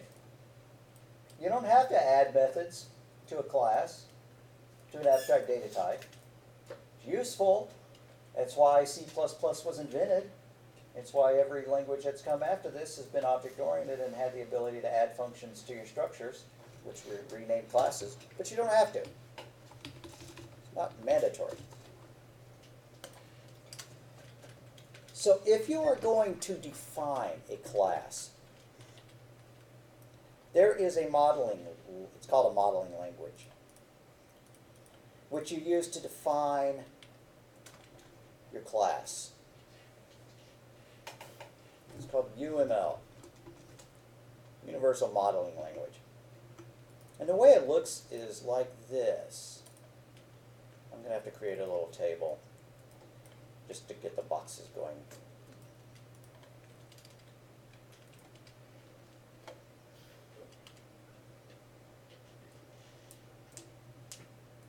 Alrighty. So, at the top of it goes the name of the class. We'll probably wind up turning the car's structure into a class. So I'm going to start referring to it as a class. We're going to have a class named car. And then underneath the name of it, in the second box, you list all the variables, followed by their data types. So, I need to push this to the side so that, I wish this was over here. Can I drag it over? That'd be nice. Okay. So, what are our variables? We have several of them. We have a manufacturer, which is a string. We have a model, which is a string. We have a miles, which is a double. We have a color, which is a string. And we have a year, which is an int. We don't have any functions defined yet. That's what the third block is. So name goes up at the top. Classes are usually defined, especially if you're a Java programmer. People say that you should name your classes with an uppercase letter. I like that. I kind of agree with that. Okay. And then, of course, we make the rest of our variables lowercase. We could add some functions to it. We could add some methods to it once it becomes a class. We might want to add a print. And we might want to add a constructor. Now, we didn't have a constructor for this structure, because you can initialize a structure with this nomenclature, just like you could an array. And the elements get filled in the same order in which they were declared. So in a structure, all the elements default to being public, but if we change this word struct to class, I'm going to comment this one out and make a copy of it.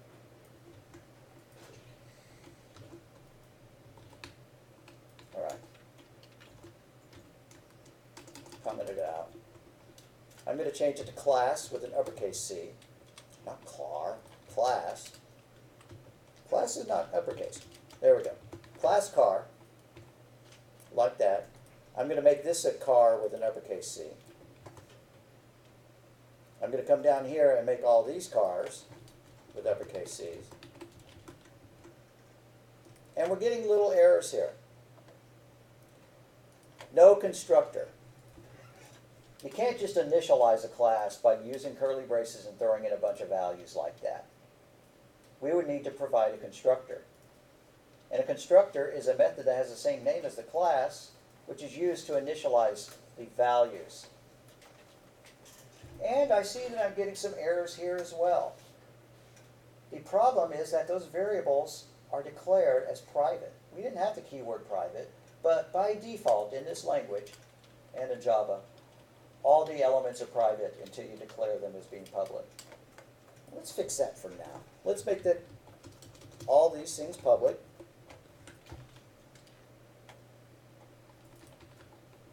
That fixed that problem. It didn't fix this. Oh, wait. It did. Okay. I was not aware that you could initialize the members of a class like that. You certainly cannot in other object-oriented languages like Java.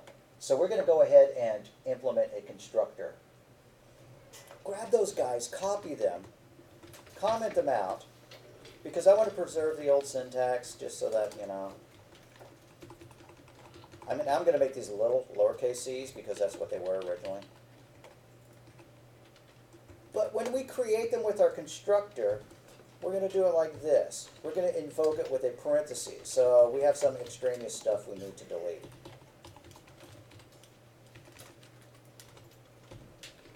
Change the curly braces into parentheses. Delete the equal sign. Now we're getting an error because we don't have a constructor that matches this argument list.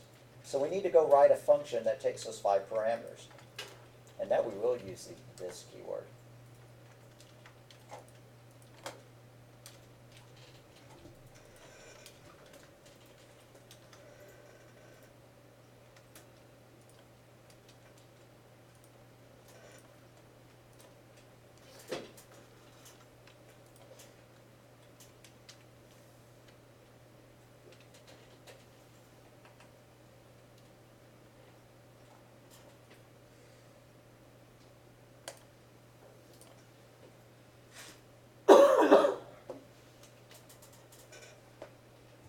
So I'm going to go back up, find my car class. I'm going to make a method that has the same name as the class itself. It doesn't have a return type because it's just building a car. It is a function, so we need a parameter list. If you don't put a parameter list, it's called a default constructor. That's not 100% true, but it's kind of true.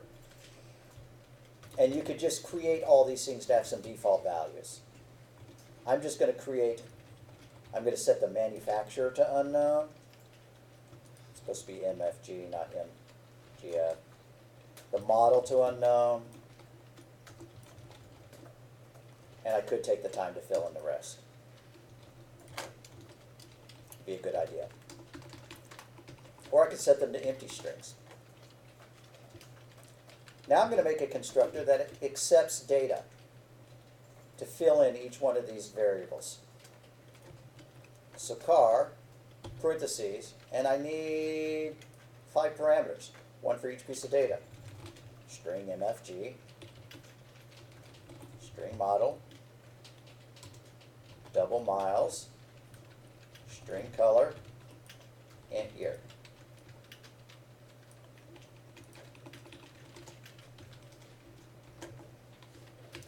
And it needs to initialize all the values. It needs to assign the parameters to these values. Now here's where I do need to use the this keyword, because I have to distinguish between the parameter and the member variable.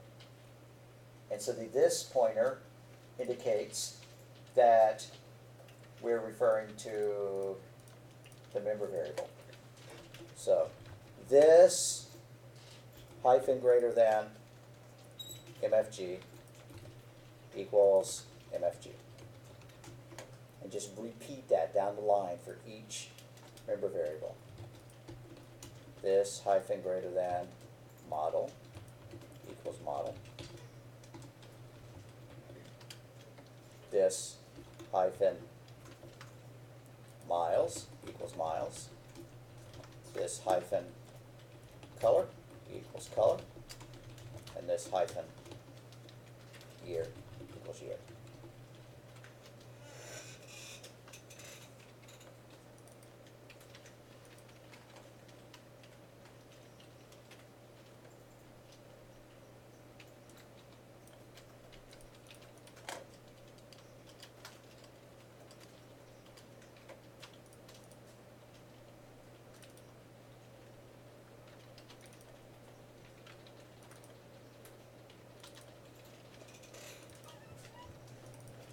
All right. Now we've got all this stuff. The code should be back into working order. And it is printing out our cars. So it is back in working order. But we have a print function. Let's make the print function part of the class. Just move that closing brace or cut the print function and paste it so that it's part of the class. But then we're going to remove the parameter. We're not going to pass a car into the car object.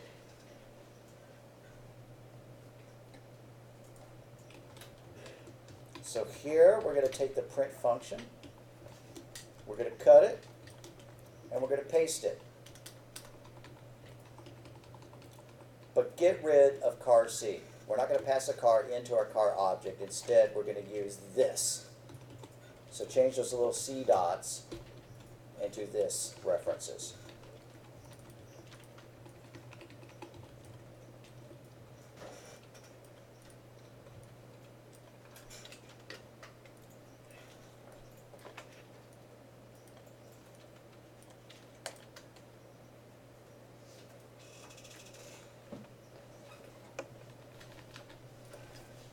So what we just did is we cut our print car method, we pasted it into our class, we took out the parameter, we no longer have a car C object because we already have an object. We're inside an object.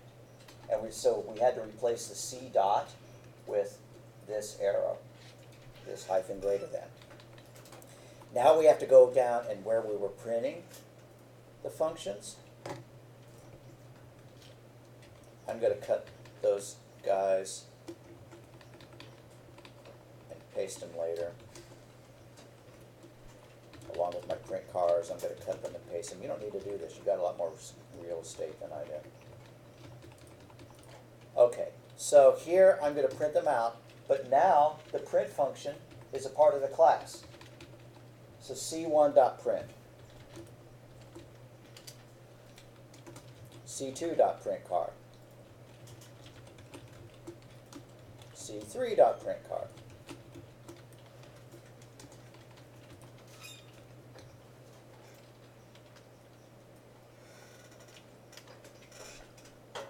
And we had one more reference to print down underneath all this stuff.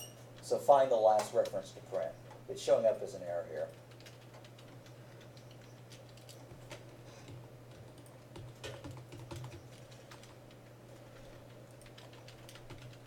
So I'm going to scroll down and fix that one. After we set the miles to 100 and the year to 2018, how am I going to print the car now? It's not print car C3. What is it? Yeah, C3.print car.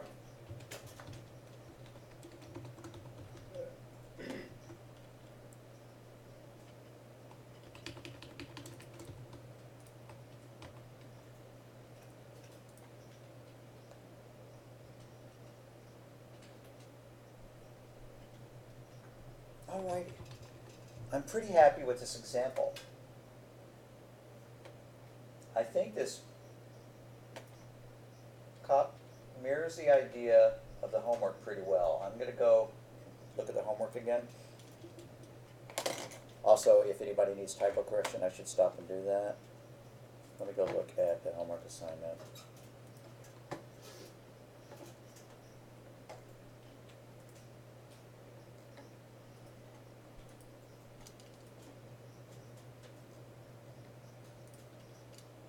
That's certainly not the right one.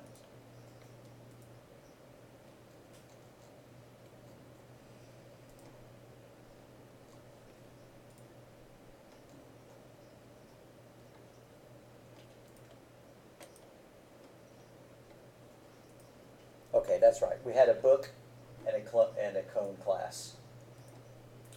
I didn't ask you to make a big class for book. I didn't even ask you to add constructors for it. I didn't even ask you to use it, I don't think. I just said create a class that would support it.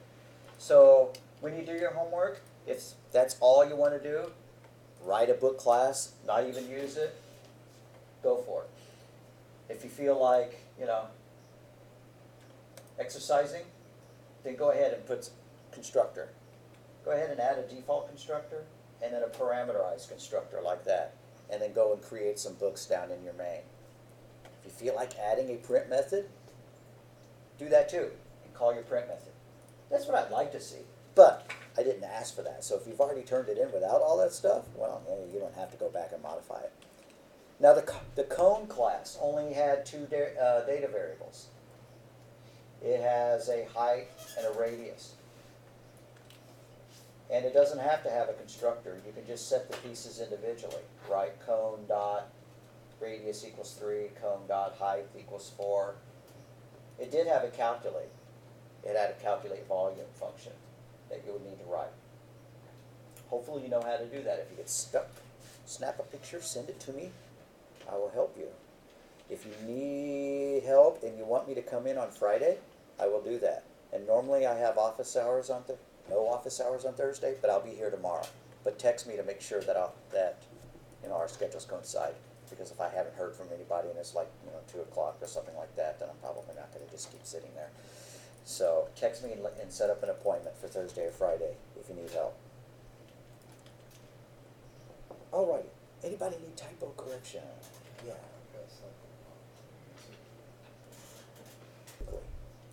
All right. If you're getting this error, I'm going to delete that word. That's going to be the fix. If you're looking at it and you're seeing things like that, it means that these data elements are private and they can't be set. So just come up here and add public colon. Sometimes you really want only private member methods. Excuse me. Sometimes you want private variables. So in that case, you would need to provide other ways of setting that data. That did not fix it. Ah, didn't fix it? Okay. Teach me. Let me come look. Okay. So as I was wandering around, what I noticed problems most often was I changed that public colon too quickly, so not everybody followed it. Make sure you have that there. Otherwise, some of the other things are going to be broken. So make sure you did that. Also, make sure that you have the same number of parameters here as here, right? If you accidentally forget to have a parameter for color or whatever, then you're not going to be able to pass it in. So you just have to have 5 parameters here, 5 arguments, and the arguments have to be in the correct order. And lastly, where it said C1.printCar, where it said printCar C1, we changed it to C1.printCar. The reason is because we took that function and we made it part of the class, and it's no longer accepting an argument because we're not going to pass a car into our own object. It would look pretty weird if we had to do this. C1.printCar C1. That's not cool. So we removed that parameter from the printCar function. So we needed to modify these to match. And we needed to do it everywhere because there was another call to it down there. I have a quick question. Yes, sir. You see right there where we changed the parameters for C3 miles and years? Yeah. And you call C3 print car again. Right. Within my code, it printed out the whole thing again, but it added the new stuff. It didn't just like replace it, it just added a whole new line to it.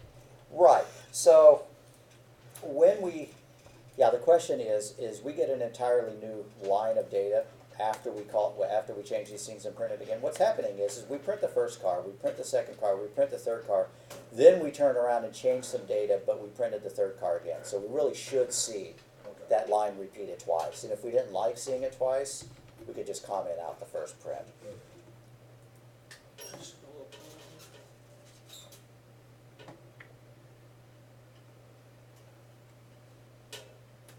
Alright gang, I'm going to make a Dropbox, and then if we still need some debugging time, that'd be cool. Alright, there's a Dropbox in, so just go ahead and upload your CPP file into it. I'll bring the source code up, scroll through it one more time, and then of course you can always look in the notes. Here's what our car class looks like.